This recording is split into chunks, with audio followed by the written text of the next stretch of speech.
So a paper came out recently that looked at the impact of the Me Too movement on academia, and it actually shows that post-Me Too, women's productivity fell largely due to fewer collaborations with male researchers. The paper shows that this drop is most pronounced at universities where the perceived risk of sexual harassment accusations is highest. So the actual findings comparing research before and after the movement are right here, and as you can see, after the Me Too movement, collaborations with male researchers inside the same institution fell to close to zero. The author points out that men feel like if they accidentally say the wrong thing, they could be canceled or fired. She also notes that institutions that have clear policies on sexual harassment help reduce this perceived risk. And this isn't just in academia. The paper also cites a 2018 study which showed that 60% of male managers are uncomfortable participating in common activities with women due to the same concerns. And a curious finding of the study was that men make up for the loss in this collaboration by just collaborating more with other men, whereas women don't make up for it at all. The author concludes her findings by saying that Me Too was important for raising awareness, but it's also increasingly important for institutions to have really clear sexual harassment guidelines.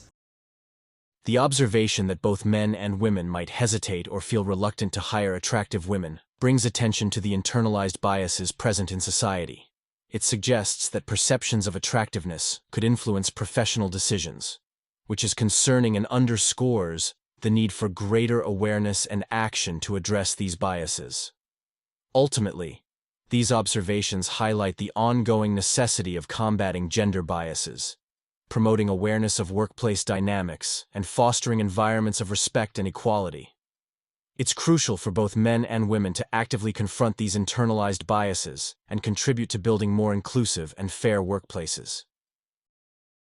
Now, working is a normal part of life. Work. I think most of us are used to it. Sometimes we have a little less fun than usual. I couldn't think of a more horrible job if I wanted to. I'm seeing this new trend on social media where girls are fed up with the fact that they have to work. They don't want to be girl bosses anymore. They are asking to rewind the clock and go back to the times that they had to stay in the home and not actually go to work, which is incredibly ironic considering that feminism runs rampant in our world and we're told that all women just want to be girl bosses and that is what is going to make us very, very happy and fulfilled. Newsflash, maybe it does not. The video that sparked this entire episode and a lot of these conversations online is this TikTok. Whoever fought for women to get jobs.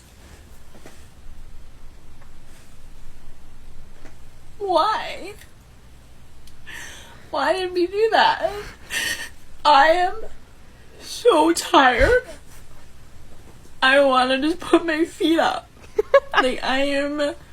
Oh my god. 6 million views, and the comments did not disappoint. Somebody said, for real, why did they do that? I would have been completely chill running a household, cooking, going shopping, cleaning, stress-free, like, ugh, I hate working. I don't like my job, and I don't think I'm gonna go anymore. Another person said, should have fought a little less hard. And then there were a lot of people who were saying, like, we wanted the opportunity to do it, but I didn't want to be forced to do it. Now, this even made its way to the men's rights subreddit, which is just always a trip and so interesting. But this person says, imagine having someone voluntarily work 60-hour work weeks for you, providing for your every need and want, while the only expectation is that you cook, clean, and care for the children. And considering that slavery and oppression, even just reading that paragraph is just shocking to me, because how have we been conditioned to believe that being taken care of and tending for your home and playing with adorable, cute little children that you birthed, that you created, is slavery? I wanted to see if I could actually quantify these sentiments that I'm seeing in the comment sections and on TikTok, of not wanting to work. However, I wanted to see what I could find, especially in terms of married women staying home, and I actually found a lot. 48% of women don't want to go back to work in the office full time. And this article says, a new study by PerceptXY,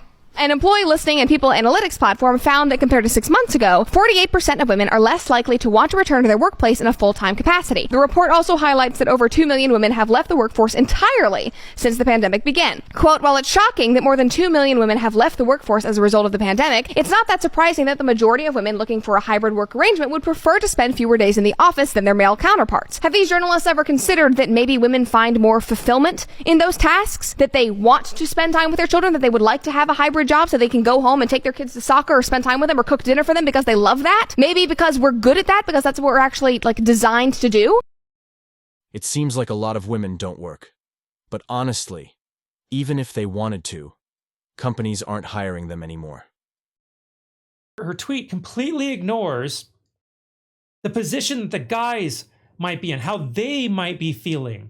You know, here comes a woman. She's the only woman in the team. She's coming up and she wants to interact with you, and it's just you and her alone in a room. Like, yeah, that's not cool. You may not have anything going on. You may not have any interest in doing anything to her. You don't want to get into a situation where you could even be. You might be happily married, have no interest whatsoever in a romantic sense. But here you are in a room, and all it takes is her word that something happened. And because of the Me Too movement and this push for, no harassment at all, zero tolerance policies, that guy could very likely lose his job for nothing but an accusation. And this is something we have to address as a society if we want people to be able to work together again. LinkedIn's latest analysis reveals a concerning trend. The acquisition of senior leadership roles, particularly at the director level and above, by women has seen a significant decline in 2023, which continued into the first month of 2024. This marks a stark departure from the narrative of steady progress observed between 2016 and 2022. Interestingly, the tightness of the job market, reflected in the ratio of job postings to applicants, seems to be playing a major role in limiting women's access to leadership positions. Contrary to what might be expected, this downturn isn't due to a decrease in women's ambitions to reach top roles. In fact, women show greater interest in leadership during economic downturns. Adding another layer of complexity, it appears that the Me Too movement has created a widespread unease in corporate circles, making companies hesitant to promote women to senior positions. This troubling trend suggests a deep-rooted reluctance among male decision-makers, likely driven by fears of unfounded allegations. Hi everybody, Eric the Ontarian talking about the Me Too movement. I know it's a little controversial, but in the end, if now we have managers that are male that are refusing to, don't want to, or afraid to work with females and mentor them and guide them, that creates an issue in itself, and we can't have that. It's getting down to the point where I've talked about having dash cams in the car for liability reasons, and that you're recording what you're doing in case there's people who make accusations. I think we're at the point, are we? Where then if you're a male supervisor and you have females, you have males, you have anybody, so you don't want any type of allegation, harassment, sexual, being tyrannical against your employees. Are we at a point that you need to sign it at your front door to your office that says, this is all being videotaped, audio at all times when you come in my office? It might be there. Don't be surprised when you see it the next little while. A forthcoming study in the journal Organizational Dynamics highlights concerning trends following the Me Too movement, revealing increased hesitance among men to engage with female colleagues. Data collected from various industries in early 2019 shows that 27% of men avoid one-on-one meetings with female coworkers, while 21% are hesitant to hire women for roles that involve close interaction, such as business travel. Additionally, 19% express reluctance to hire attractive women. These figures are significantly higher than those recorded in 2018, indicating a troubling shift. For example, the percentage of men unwilling to hire women for positions that require close interpersonal interactions increased from 15% in 2018 to 21% in 2019, reflecting a growing gender-based apprehension in the workplace. So does it mean that I shut this computer off and be done? Or am I expected to answer more emails after this? Hi.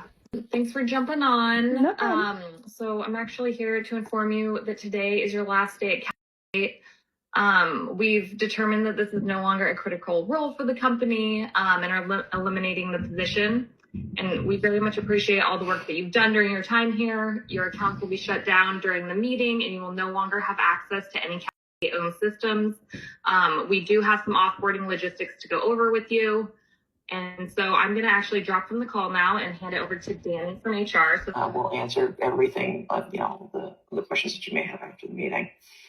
Is there anything that I can answer for you at the moment? I honestly do not know. This is not planned or expected, so I honestly am very off base. So No, if once you send me the package, will that be the email to answer and like to ask any questions on? Yes, and take your time. I know this is a lot. And, It sucks. Not gonna lie, like really sucks because I talked to yesterday. So real. I know you don't hold any of the blame. Real. Time and review the information that we send over to you, and be happy to help in any way we can. Okay. So does it mean that I shut this computer off and be done? Like, or am I expected to answer more emails after this? Like, you have no more expectations. Great. Love that for me. Thank you so much.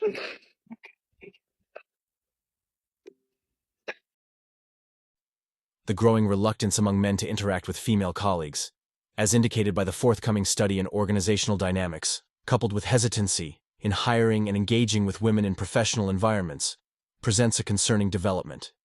If companies are indeed terminating or avoiding hiring women for these reasons, it signals a regressive response to the societal changes prompted by movements like Me Too. Such actions not only reinforce gender biases, but also undermine diversity and inclusion efforts within organizations. It is crucial for companies to address these issues through targeted education, training, and the cultivation of cultures that prioritize respect, equality, and fairness. This will help ensure that all employees, regardless of gender, have equal opportunities and are treated equitably in the workplace. This is the most humbled I've ever felt in my life. I'm literally holding resumes, a stack of them, so that I can go in person to places and say, are you guys hiring? It's honestly a little bit embarrassing because I'm literally applying for like minimum wage jobs, and some of them are being like, we're not hiring, and it's like, what? This is not what I expected. I graduated college with 2 degrees in communications and acting. I speak 3 languages. Oh, this sucks. Like, I just want to be a TikToker if I'm being so for real with you. But I can't be delusional anymore. Like, I literally need to make money. And so, I'm just gonna keep trying. As seen in the video, the woman expresses her frustration with her job search, noting that despite applying for minimum wage positions, companies are still not hiring her. She attributes this difficulty to the aftermath of the Me Too movement and the complications that have arisen from hiring women in the workplace. This reflects a broader concern that workplace dynamics and gender-related issues have made companies more cautious or hesitant in their hiring decisions, potentially creating barriers for women seeking employment. And that concludes today's discussion on MGTOW Voice. Don't forget to like, subscribe, and hit that notification bell to stay updated on future videos.